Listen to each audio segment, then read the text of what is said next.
la vérité n'est pas libre, la liberté n'est pas vraie. La chronique des voix de l'Hexagone, à retrouver sur voixdelhexagone.fr.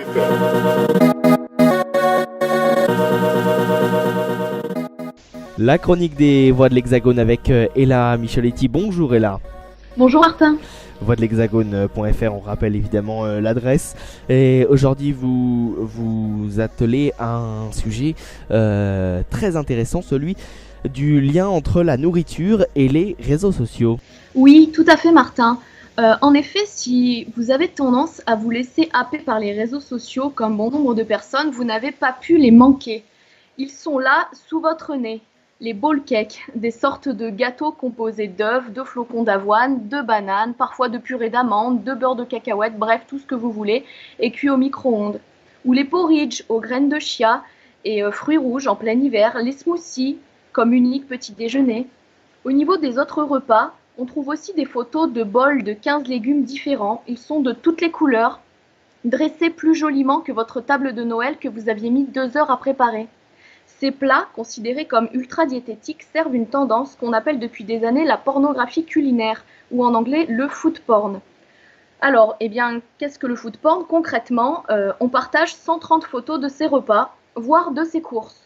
On montre qu'on s'alimente, et surtout qu'on s'alimente bien, qu'on s'alimente parfaitement, qu'on prend soin de soi, que ce qu'on appelle les écarts restent exceptionnels.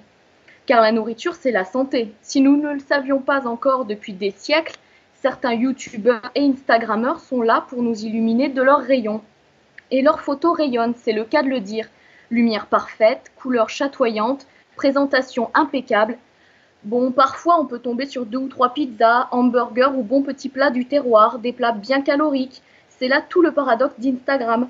Mais les plats dits sains sont tout de même légion, y compris sur YouTube. Alors que révèle cette tendance à l'exhibition culinaire, Ella ? Eh bien, beaucoup de choses, certaines plus évidentes que d'autres. Par exemple, l'influence criante des réseaux sociaux sur les comportements des hommes et des femmes n'est plus à démontrer.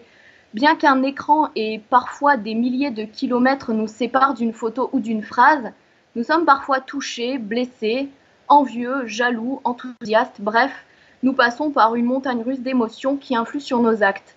La tendance à l'exhibition culinaire ne fait pas exception à la règle. En effet, les liens entre les photos de nourriture postées, par exemple sur Instagram, et l'orthorexie ont notamment été démontrés dans une étude faite à l'University College de Londres par Pixie G. Turner et Carmen E. Lefebvre. Il ressort de cette étude qu'Instagram est le réseau social qui entraîne le plus de développement de troubles alimentaires comme l'anorexie. De plus, 49% des contenus publiés ont trait à l'orthorexie. Face à ces plats soi-disant diététiques, nombreux sont ceux qui culpabilisent de manger leur pâte au fromage, voire d'en faire manger à leurs enfants. Tout en prônant la liberté de diffusion et d'expression, Instagram devient un miroir déformant des gens envers leur propre corps et leur propre faim. On a finalement donc tendance à se compliquer la vie et à complexifier notre propre rapport à la nourriture avec les réseaux sociaux, si je suis votre pensée. C'est tout à fait ça, on se complique la vie, mais pire encore, on intellectualise la nourriture alors qu'on est censé la vivre. On ne se dit plus en regardant les photos de nourriture sur Instagram, est-ce que ça me donne envie, est-ce que ceci excite mon appétit? On observe surtout le fait que le plat est diététique, bourré de verdure. Alors attention, vouloir manger équilibré est une bonne chose, mais cela relevait jadis du bon sens, du sens commun dans les familles. Aujourd'hui, le problème, c'est qu'il semblerait que plus personne ne sache comment manger, que la règle de nos grands-mères, manger de tout modérément, soit un lointain dicton. Cette intellectualisation fait perdre tout le côté sensoriel de la nourriture. Elle alimente aussi un délitement de son rôle de lien social et de facteur de cohésion sociale. On a l'impression que ce lien social passe aujourd'hui par le lien plutôt virtuel que réel. L'image glacée ou virtualisée plutôt que le vivant et le palpable. Et puis, on a tendance à vivre la vie culinaire et alimentaire des autres par procuration. À travers les réseaux sociaux, il y a un curieux jeu d'attraction-répulsion, d'exhibition et de voyeurisme. Oui, et à l'inverse, ne pourrait-on pas voir cela comme une preuve d'une société du spectacle ? Si, c'est tout à fait ça, une société du spectacle qui ne date pas d'hier, mais qui est vraiment exacerbée par Internet. Les réseaux sociaux sont un formidable outil pour consacrer son être, sa personne, sa vie, ses faits, ses gestes, Et cela va toujours plus loin. Qui aurait pensé, par exemple, il y a 10 ans, qu'un jour des milliers de gens regarderaient des photos de plats d'Instagrammeurs? Ou qui aurait pensé, il y a 10 ans, qu'on verrait sur YouTube des vidéos de gens qui déchargent leurs courses, juste pour montrer qu'ils ont acheté, tenez-vous bien, de la nourriture? Cela nous aurait semblé surréaliste. Cette tendance à montrer nos assiettes est l'une des ultimes étapes de la mise en scène de nos vies. Plus rien n'est laissé au mystère. Ce mot est inconnu sur Internet. La terminologie liée à la nourriture aussi est révélatrice de cette tendance. Pour être à la mode, pour être moderne, pour être cool sur Internet, il faut savoir parler nourriture, et si possible avec des anglicismes. En témoigne l'article de Elle Magazine, il y a quelques jours, où il était question de, je cite, « souping » qui serait le nouveau juicing. Comprendre en langage décodé, boire de la soupe est bon pour la santé. Non, non, vous ne rêvez pas.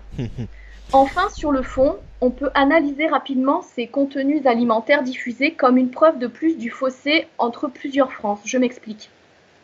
L'américanisation de la société française ne date pas d'hier, mais de plus d'un demi-siècle. Et évidemment, personne doté d'un tant soit peu d'intelligence n'irait dire qu'il est idiot de manger un hamburger ou de boire un verre de coca sous prétexte qu'il s'agit d'américanisation. Le problème, c'est que sur les réseaux sociaux, cette américanisation des plats va de pair avec ce qu'on pourrait appeler une boboisation en France. Les photos ou vidéos des petits déjeuners sur Instagram ou sur YouTube sont de plus en plus semblables. On trouve ces fameux bowl cakes, où il n'y a pas vraiment de traduction pour ce mot d'ailleurs, les porridge, les smoothies, les pancakes, issus de comptes américains ou anglais, bref du monde anglo-saxon et repris par des Français. Mais la question c'est qui mange cela et surtout présenté comme dans un grand restaurant? Combien de personnes sur 67 millions?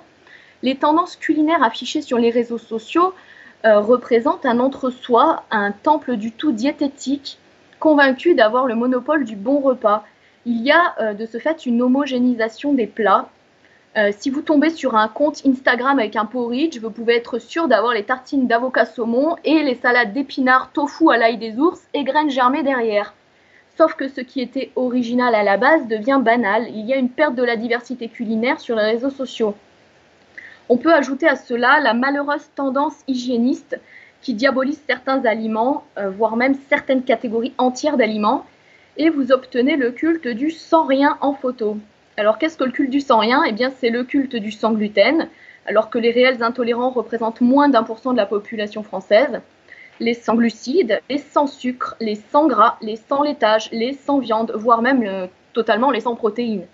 Alors que l'écrasante majorité des Français continuent pourtant de manger de tous ces aliments sans se poser plus de questions que ça.